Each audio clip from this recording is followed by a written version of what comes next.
Hello, friends. This is Dave Hurwitz, executive editor at ClassicsToday.com, here with a review of, by popular demand, Vasily Petrenko and the Royal Philharmonic doing Mahler's Third on Harmonia Mundi.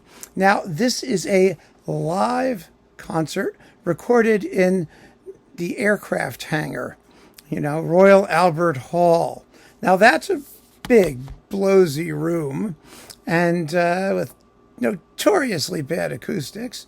And I mean, I've been there, trust me, it's something to hear. And, it causes some issues sonically. And we're going to get to those. We will get to those presently. But first, let's talk about the performance itself. It's very, very good. If you like Mahler Third and you like Mahler, you can get this and you will enjoy it. I guarantee it. Petrenko leads a direct, fresh, exciting interpretation. It has no dead spots. Absolutely none. The orchestra is really on top of its game.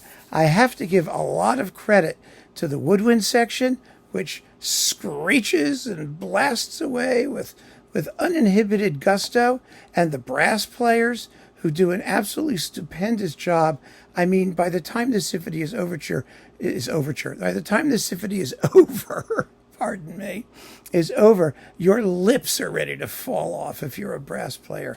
It's absolutely brutal. One of the funniest things, I always sort of chuckle, when we played it once and I was talking to some, trumpet friends of mine and other people like that and hornists, you get through an hour and 35 minutes of music where you do all kinds of stuff, both together as a section and individually with solos everywhere. And, you've got horn solos and offstage trumpet solos or post horns or whatever they are, and trombone solos, and everybody's got their solos in this symphony. Everybody, no matter what instrument, there's a solo violin, and it's unbelievable.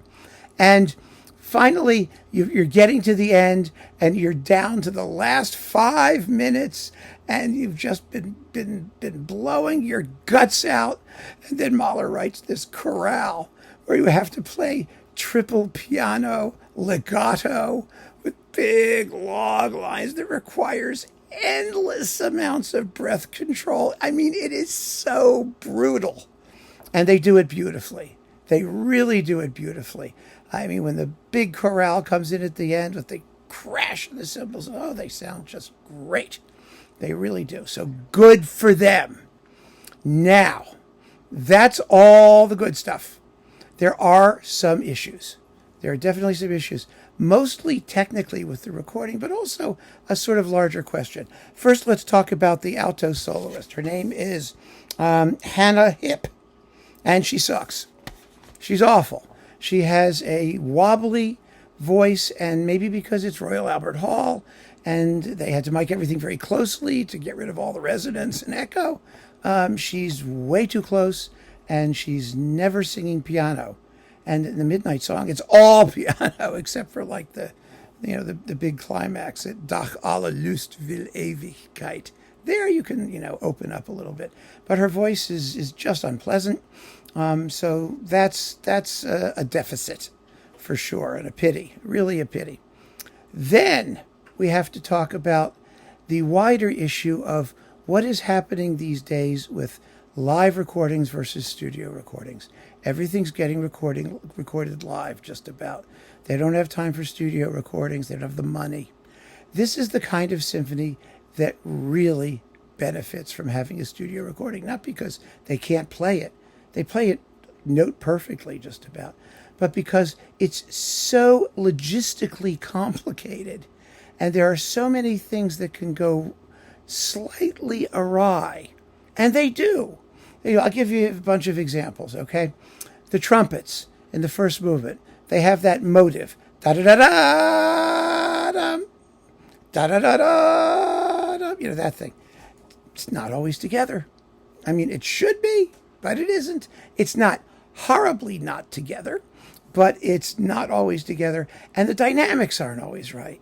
There are all kinds of issues with just making things audible. Soft percussion that can go missing, some loud percussion that's backwardly mic'd, brass licks that you don't hear. The flute at the very end of the symphony, before the big chorale, that soft chorale I just mentioned, there's the linking passage, because there's that big climax before, that's a solo for the flute. Here it's played so loudly, it seems, or mic'd so loudly, almost with panic, rather than with that sort of ethereal desolation that Mahler intends. There are issues with the boys' choir. I mean, the boys' choir sounds great, by the way, but with the bell sounds, and they sort of come and go, and that sinister interlude in the middle with suspended cymbals and tam tam, which you don't hear, and I could go on, and then there are moments where Petrenko himself, I think, maybe gets a little bit ahead of himself. The very last chords, they're too quick. They're too quick given what comes before. It's bum, bum, bum, bum, but he's speeding it up. And speeding it up at that particular moment, it's kind of inappropriate. And I have a suspicion that if he'd been able to do it in the studio, he could have done it. They would have gone back and listened to it. They would have said, nah, it's not quite right. Let's go do it again and get the tempo straight. There are some transitions. The end of the third movement, the scherzo, sounds a little bit scattered. It's not quite together. The orchestra is a little bit, out of synchronization. The post horn solo is strangely close. It's supposed to be off stage. It sounds like it's off stage, but it's still pretty loud. I love the tempo. He doesn't dawdle through it, thank God. But, these are the kinds of things that get fixed. And they get fixed to great advantage in studio recordings. I wonder if we've been spoiled, because I adore hearing the symphony. I love seeing it live. It's an amazing piece of music, and it certainly makes its impact the way we hear it. We do hear a fresh, exciting performance of Mahler's Third, but there's a difference between going to hear something live and making it permanently repeatable forever on disc. When you have these little errors, these little imprecisions, they tend to add up. And since you're going to hear them every time you play it, they get more annoying over time. And so, having heard this a couple of times now, I can safely say that it was extremely enjoyable, and I want to hear more Petrenko doing Mahler. And it sounds like it was a terrific occasion for everybody who went, but it's not ideal. And as a permanent memento of that event, it needed to be corrected, and it can't be. And that concerns me. It may not concern you. It's entirely up to you. So I recommend this. I recommend it. I think it's really one of the best Mahlers I've heard in a long time, and certainly maybe about as good as we're going to get these days, because everyone's doing it all live, and nobody's taking the time to go back and get it, 100% or mostly right. I wish they did, but they don't. And so, that's the way it is. The audience, by the way, is extremely quiet. The applause is left in at the end, which is a shame because it drives me nuts, but it's okay. It's a thought-provoking performance for many reasons, but most of all, it's some really good Mahler. It really is. All the right things are happening in this performance, and you can buy it with confidence for that reason alone. So keep on listening, friends. Thanks for joining me. Take care.